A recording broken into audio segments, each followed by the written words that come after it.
More than enough. It's a good song. It's a good song to sing on this particular Sunday, Stewardship Sunday. This is the day that some of you were in the know and knew that you were showing up on Pledge Commitment Day Sunday, and some of you had no idea. And you're like, oh, what am I in for?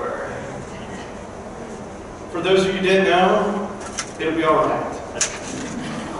For those of you who did know, God bless your souls for still showing up. I love that. That's fantastic.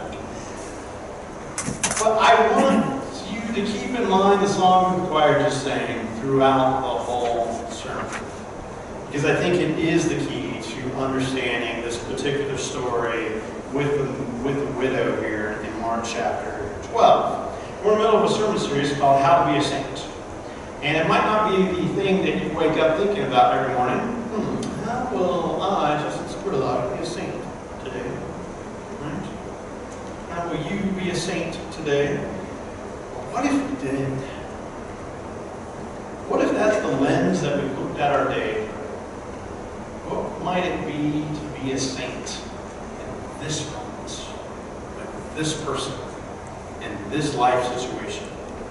What practices, what values, what beliefs, what ideas need to inhabit my soul so that I can live a life that is set apart, holy and unique?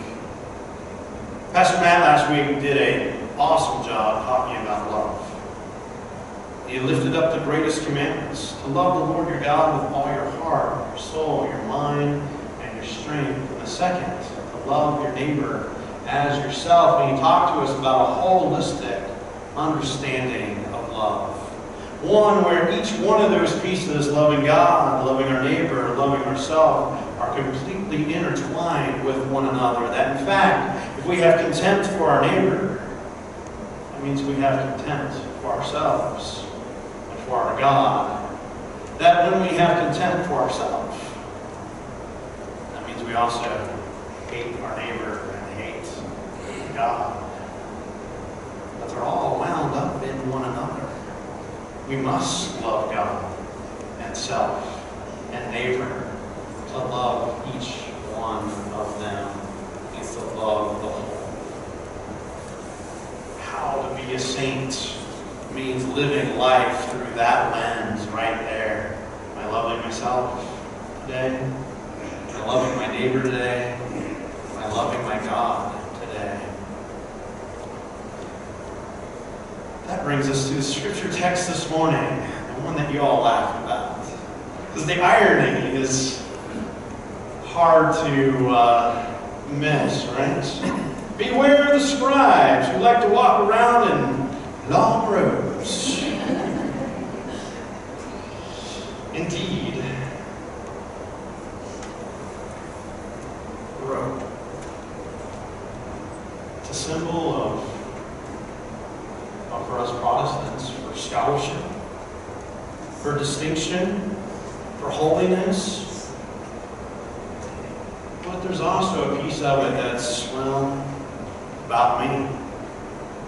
There's a piece where the moment I put this on, heck, I even feel holier. Right? Oftentimes, between the two services, because I don't wear a robe in the first service, I'll go down in my jeans and sweater and the whole thing. People are talking to me and chatting with me. We're pretty casual with one another. Then I come back, throw my office through the hallway, and people go, a transformation has taken place. Right? Something has changed. And I always jokingly say, yeah, now I can actually forgive your sin.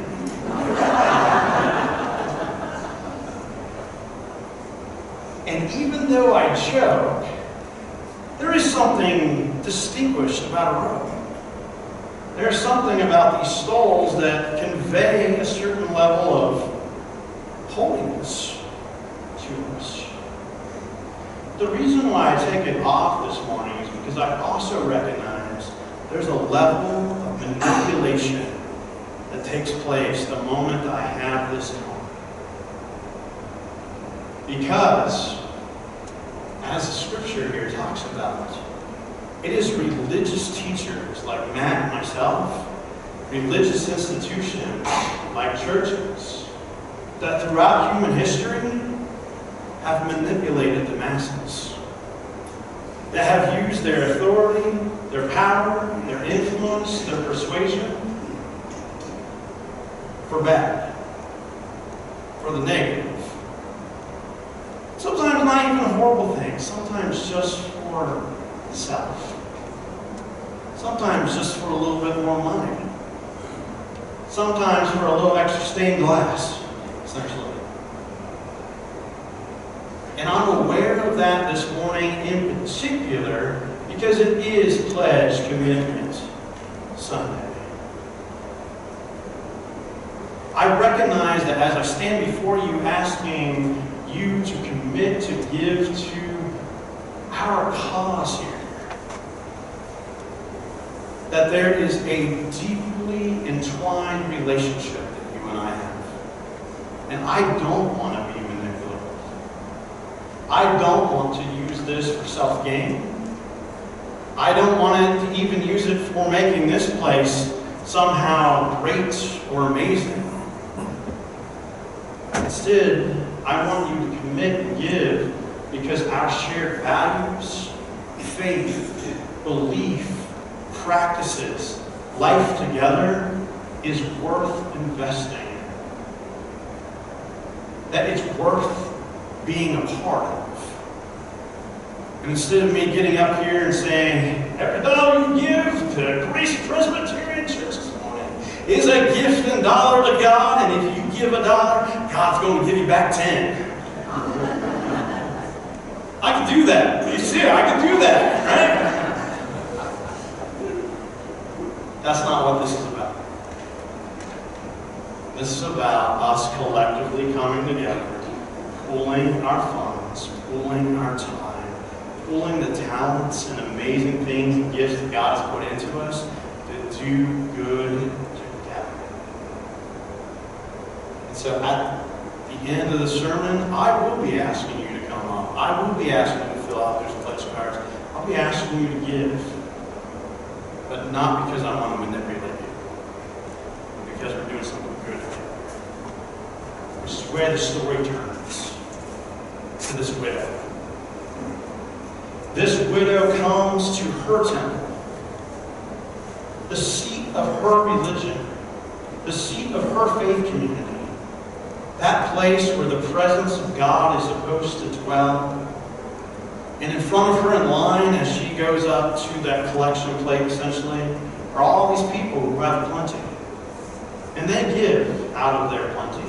And there's nothing wrong with giving out of your plenty. Nothing negative said about them giving out of their plenty. But she gives out of her poverty. And that is lifted up. It's giving out of your need. It's giving out of a sense of your worth. It's giving out of a sense of your life. And Jesus goes, that person right there, she's the truly generous one. She's the extravagant giver. She's the one that should be the example for all of us. And I ask you to filter all of that through that lens of love that Pastor Matt did talk about last week. That sense of your whole life integrated together. And then to say, where is a group of people who are going to live according to that? Who are my people who share those values and those beliefs, that particular faith, and are going to live it out into world and in their lives. And I want to tell you this morning that I think you are that group of people. That you don't just assemble here on a Sunday morning by chance. That you don't just do it out of duty. That you don't just do it for the wonderful coffee that we have here.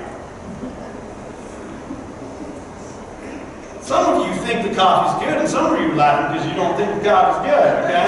You can take that up with John back there. We don't assemble for those reasons. We assemble because we come to worship Jesus Christ. And we worship Jesus Christ because of what that means. Not just because Jesus is God.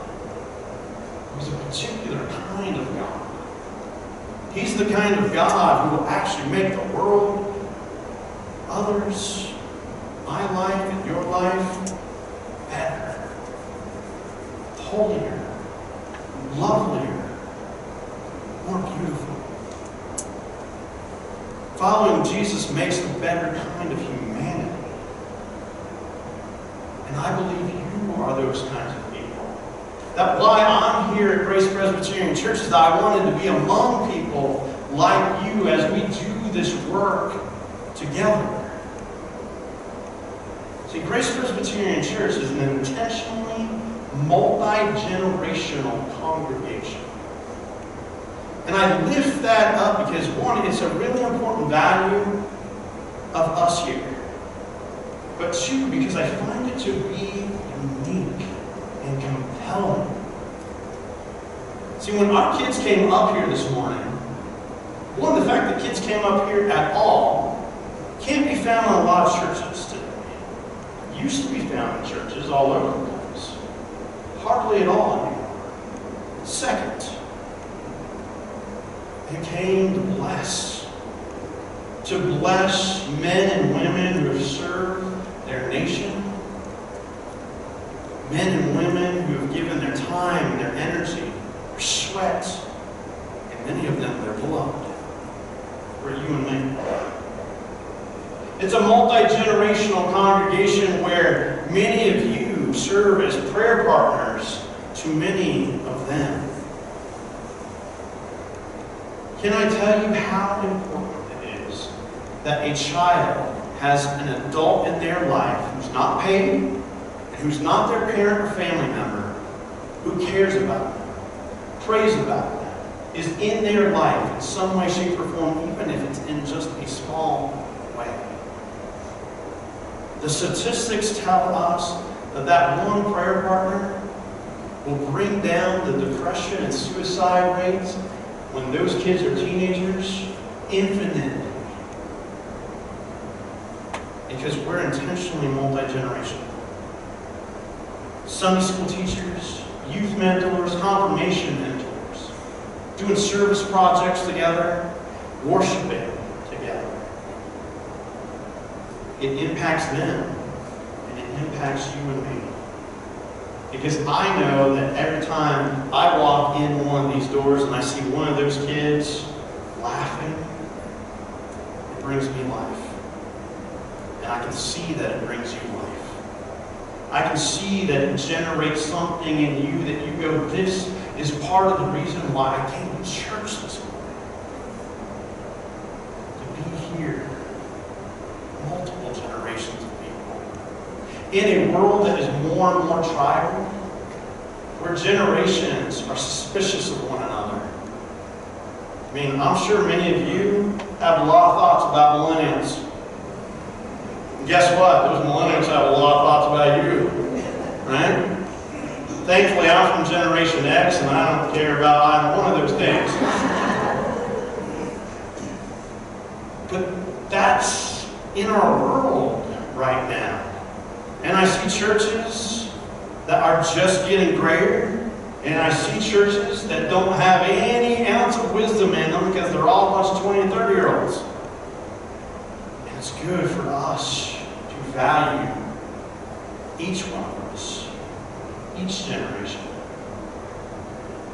Second piece, what I love about Grace, we are active and impactful. You all, over the last 4 weeks, brought in 700 boxes of stovetop stuffing. No other church did that. Now, it was fun, first of all, to be able to do that. Second, it was amazing to be able to participate with congregations all over the metro area and supplying pieces of a Thanksgiving meal with other churches to feed families. But I want you to stop and think about one family. One family who up until this past week wasn't sure if they were going to be able to celebrate Thanksgiving meal together. And they get a box of stuffing from Grace, and a turkey from this church over here, and this piece of the meal from there, and that piece of the meal, and that piece of the meal, and they're going to sit down a week from Thursday, and they're going to be thankful because of people like you. Now here's the piece of it.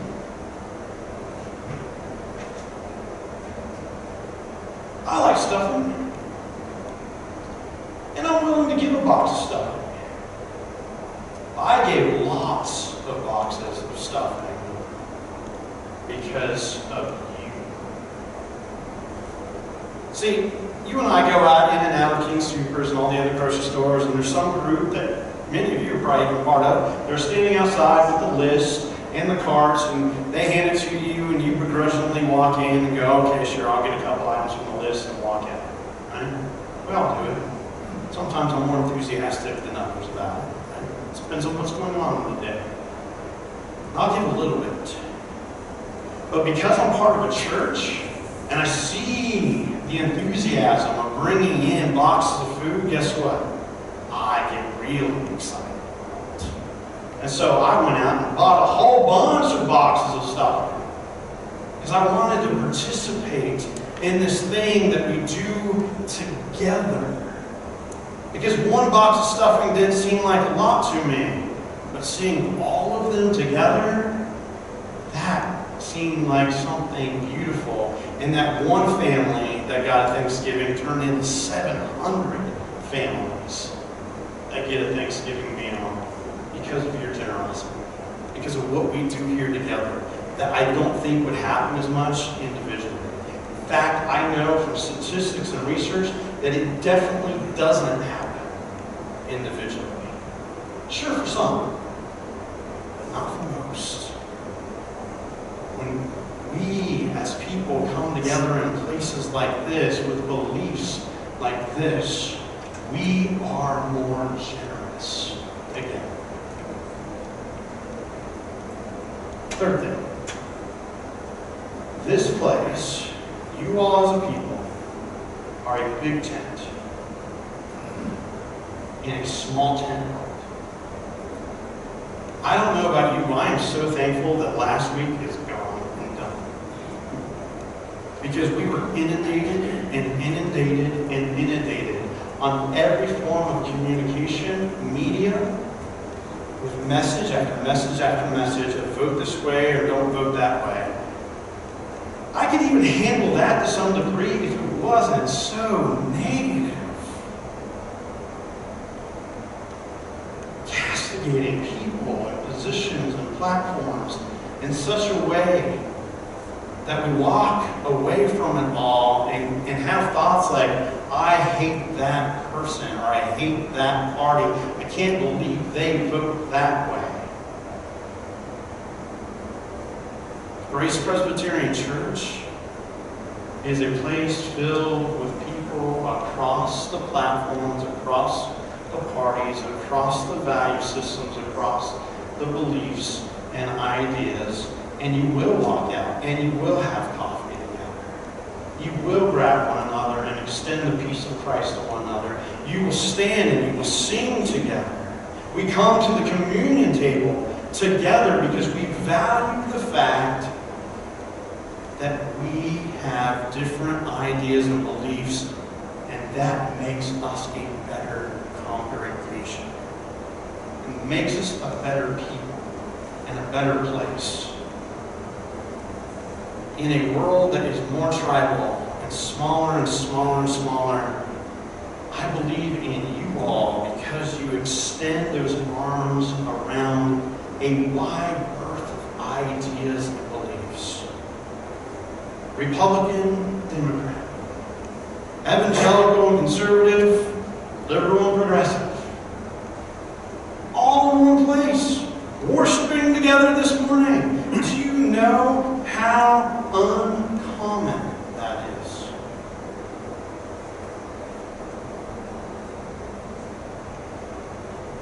Here, gift. We embrace. We are open.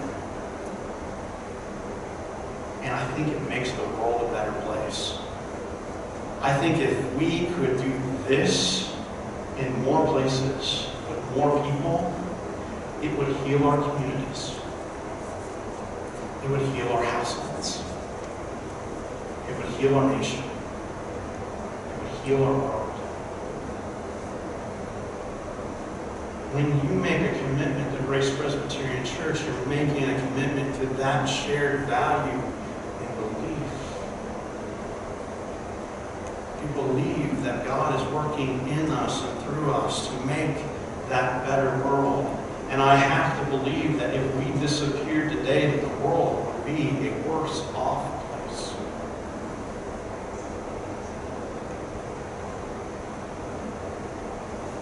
When the widow gave, she gave because she believed.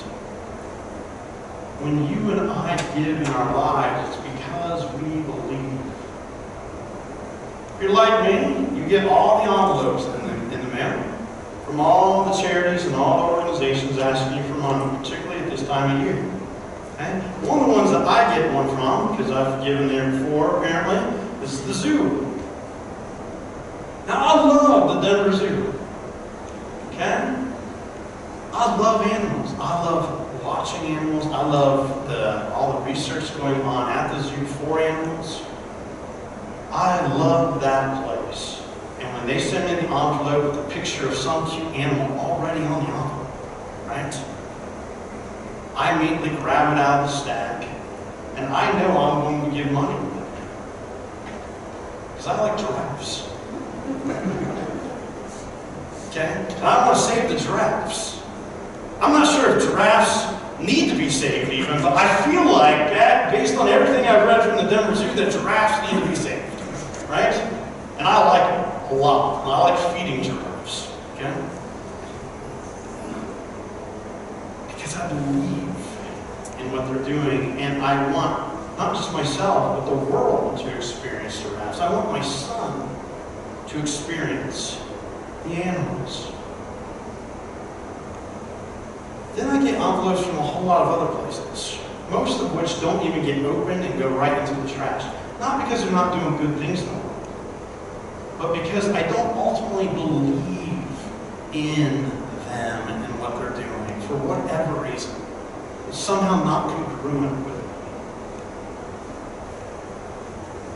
And then I walk into church. I know you all. You all know me. You all, you know some of one another even. Give because the place is congruent with what you want to see in the world. That by being here and worshiping together, that we think we're going to make the world a better place. We're going to make our lives more saintly and more holy together. This is what it means to be Grace Presbyterian Church. Multi-generational, active and impactful, open in a big tent, generously changing the world together.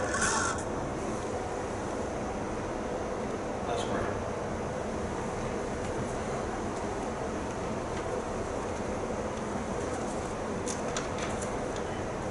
God, as we come to your scripture this morning, we look around our world and see that it hasn't changed much in 2,000 years. Religious leaders like myself, religious institutions, some doing good, some not so good. Yet in the midst of it, you've put this people. You've put something in their heart to make the world a better place. God, first we are thankful. Thankful for those beliefs, thankful for those values, thankful for this group of people and the people who surround us this morning in worship. Remind us, God, that the goal is to be saintly, it's to be holy. is to be set apart and make the world a set apart place. Remind us that when we give anything in our lives, it's to bring your kingdom to earth. It's to forgive sins. It's to bring daily bread. It's to deliver ourselves and others from evil. God, we're reminded this morning of that prayer Jesus taught us so long ago, that we say it over and over again to you and with one another throughout the ages. May these words be true for us today as they were then, as we say, Our Father, who art in heaven, hallowed be thy name. Thy kingdom come, thy will be done, on earth as it is in heaven. Give us this day our daily bread, and forgive us our debts, as we forgive our debtors. And lead us not into temptation,